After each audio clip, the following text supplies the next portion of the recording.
గురువు గారి యొక్క ఇప్పుడు శిల్పమే ఉంది.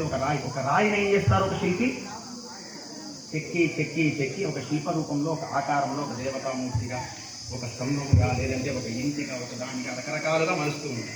అలాగా మీరందరూ కూడా ఈ పిల్లల్ని ప్రయోజకులుగా మరుస్తారు. అవునా కదా? అందుకే తస్మై శ్రీ గురవే నమః. తల్లిదండ్రుల తర్వాత మొట్టమొదటిగా మాతృభ్యో నమ, పితృభ్యో నమ, గురుభ్యో నమ, ఆచార్యేభ్యో నమ.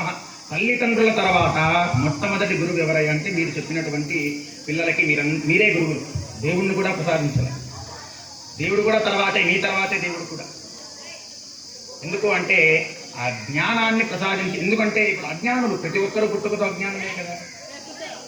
ఆ జ్ఞానం అనేటటువంటి ఒక కాటుక పెట్టడం వల్ల మా కన్నులన్నీ కూడా కాంతిబంధంగా మీరు మీ పిల్లలకు, మాకు మా గురువు గారు ఇప్పుడు ప్రయోజకలం అవుతున్నాం. అందరం మాట్లాడగలుగుతున్నాం. ఇదంతా కూడా ఎవరి పుణ్యం?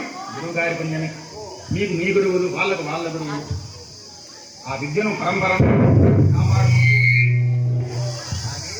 అమ్మవారు అందరినీ కూడా ఆ దుర్బుద్ధి దూరీకరణ చేసి, అంటే దూరంగా ప్రవేశించి బుద్ధిని, విద్యార్థులకి మంచి వాక్కుని. ఎందుకంటే పాఠశాల అనేటటువంటి విద్యార్థులంతా 25% మాత్రమే విద్యార్థులంతా అక్కడ కూడా కూర్చోాలి. 25% తగ్గించండి. 25% పరివారు ఎదురుగా ఉండేటటువంటి పైకెత్తి 25% పైకెత్తిపోయాలి.